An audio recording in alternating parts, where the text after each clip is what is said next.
The Perks of Being a Wallflower, June 9th, 1992. Dear friend, it is now prom night, and I am sitting in my room. Yesterday was difficult because I didn't know anybody since all my friends and my sister were no longer in school. The worst was lunchtime because it reminded me of when everyone was angry with me for Mary Elizabeth. I couldn't even eat my sandwich. And my mom made my favorite because I think she knew how sad I would be with everyone gone. The hall seemed different, and the juniors were acting different because they are now the seniors. They even had t shirts made. I don't know who plans these things. All I can think about is the fact that Sam is leaving in 2 weeks to go to Penn State, and Mary Elizabeth is going to be busy with her guy, and my sister is going to be busy with hers, and Alice and I aren't that close. I know Patrick will be around, but I'm afraid that maybe since he isn't sad, he won't want to spend time with me. I know that's wrong in my head, but it feels that way sometimes. So then the only person I would have to talk to would be my psychiatrist. And I don't like the idea of that right now because he keeps asking me questions about when I was younger, and they're starting to get weird. I'm just lucky that I have so much schoolwork and don't have a lot of time to think. All I hope is that tonight is great for the people whom it's supposed to be great for. My sister's boyfriend showed up in his Buick and he was wearing a white tails coat over a black suit, which looked wrong for some reason. His cummerbund, I don't know how to spell this, matched my sister's dress, which was powder blue and low cut. It reminded me of those magazines. I have to stop spinning out like this. Okay. All I hope is that my sister feels beautiful and her new guy makes her feel beautiful. I hope that Craig doesn't make Sam feel that her prom isn't special just because he's older. I hope the same for Mary Elizabeth with Peter. I hope Brad and Patrick decide to make up and dance in front of the whole school, and that Alice is secretly a lesbian and in love with Brad's girlfriend Nancy, and vice versa, so nobody feels left out. I hope the DJ is as good as everyone said I was last Friday, and I hope everyone's pictures turn out great and never become old photographs, and nobody gets in a car accident.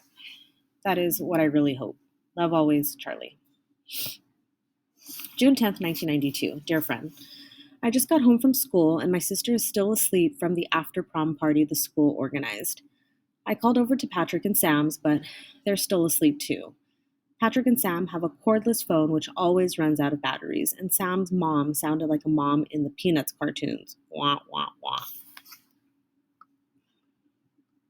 I had two finals today, one in biology, which I think I got a perfect in, the other in Bill's class. The final was about The Great Gatsby. The only thing hard about it was the fact that he had me read the book so long ago, and it was difficult to remember. After I handed in the final, I asked Bill if he wanted me to write an essay about the fountainhead, since I told him that I had finished it, and he hadn't told me to do anything. He said that it wouldn't be fair to have me write another essay when I have so many finals this week. Instead, he invited me over to his townhouse to spend Saturday afternoon with his girlfriend and him, which sounds like fun. So on Friday, I will go to Rocky Horror. Then on Saturday, I will go over to Bill's townhouse. Then on Sunday, I will watch everyone graduate and spend time with my brother and all the family because of my sister. Then I'll probably go to Sam and Patrick's to celebrate their graduating. Then I'll have 2 more days of school, which doesn't make sense because all my finals will be over. But they have some activities planned. At least that's what I've heard. The reason I am thinking so far in advance is because school is terribly lonely. I think I've said that before, but it's getting harder every day. I have 2 finals tomorrow, history and typing. Then on Friday, I have finals in all my other classes like gym and shop. I don't know if there will be actual finals in these classes, especially shop. I think Mr. Callahan will just play some of his old records for us. He did that when we were supposed to have a midterm too, but it won't be the same without Patrick. Lip syncing. Incidentally, I got a perfect on my math final last week. Love always, Charlie.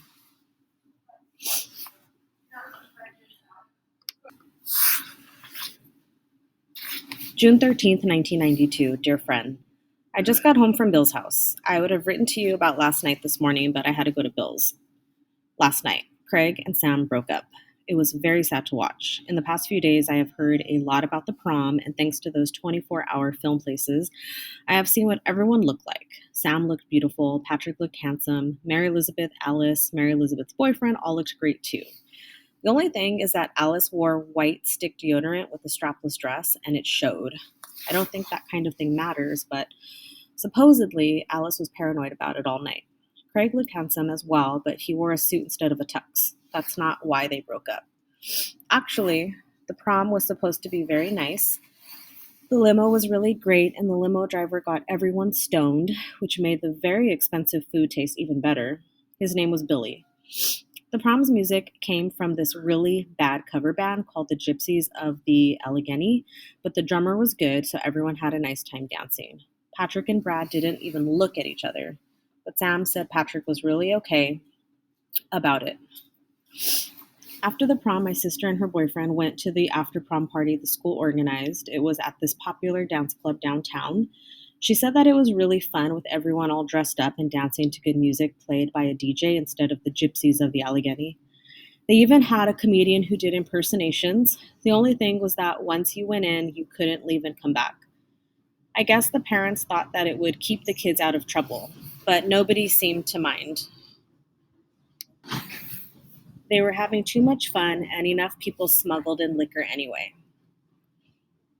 After the party, it was about 7 o'clock in the morning, and everyone went to the big boy for pancakes or bacon. I asked Patrick how he liked the after prom party, and he said that it was a lot of fun. He said that Craig had rented a hotel suite for all of them, but only Craig and Sam went. Actually, Sam wanted to go to the after prom party the school organized too, but Craig got really angry because he already paid for the hotel suite. That's not why they broke up. It happened yesterday at Craig's house after Rocky Horror. Like I said, Mary Elizabeth's boyfriend Peter is good friends with Craig, and he kind of stepped into the middle of things. I guess he really likes Mary Elizabeth a lot and has grown to like Sam quite a bit because he's the one who brought it up. Nobody even suspected. Basically, Craig had been cheating on Sam ever since they started going out. And when I say cheat, I don't mean he got drunk once and fooled around with one girl and felt bad about it. There were several girls, several times, drunk and sober, and I guess he never felt bad. The reason Peter didn't say anything at first was the fact that he didn't know anybody. And he didn't know Sam. He just thought she was this dumb high school girl because that's what Craig always told him. Anyway, after he got to know Sam, Peter kept telling Craig that Craig had to tell her the truth because she wasn't just some dumb high school girl. Craig kept promising he would, but he never did. There was always some excuse. Craig called them reasons. I don't want to ruin the prom for her. I don't want to ruin graduation for her. I don't want to ruin the show for her. Then finally, Craig said there was no point telling her anything at all. She was about to go away to college anyway. She would find a new guy. He was always safe about other girls. There was nothing to worry about in that way. And why not just let Sam remember the whole experience in a good way? Because he really liked Sam and didn't want to hurt her feelings. Peter went along with this logic, even though he thought it was wrong. At least that's what he said. But then after the show yesterday, Craig told him that he fooled around with yet another girl the afternoon of the prom. That's when Peter told Craig that if Craig didn't say something to Sam, he would. Well, Craig didn't say anything, and Peter still didn't think it was his business. But then he overheard Sam at the party. She was talking to Mary Elizabeth how Craig might be the one, and how she was trying to think of ways to keep it going long distance while she was at school. Letters, phone calls, vacations, and breaks. That was it for Peter. He went up to Craig and said, "You tell her something now, or I'll tell her everything." So Craig pulled Sam into his bedroom. They were in there for a while. Then Sam walked from the bedroom straight out of the front door, silently sobbing. Craig didn't run after her. That was probably the worst part. Not that he should have tried to get back together with her, but I think he should have run after her anyway. All I know is that Sam was devastated. Mary Elizabeth and Alice went after her to make sure she was okay. I would have gone too, but Patrick grabbed my arm to stay. He wanted to know what was going on, I guess, or maybe he figured Sam would be better off with female company. I'm glad that we stayed, though, because I think our presence prevented a pretty violent fight between Craig and Peter. Because we were there. All they really did was scream at each other. That's where I heard most of the details I'm writing to you about. Craig would say, "Fuck you, Peter, fuck you." And Peter would say, "Don't blame me that you fucked around on her since the beginning. The afternoon of her prom?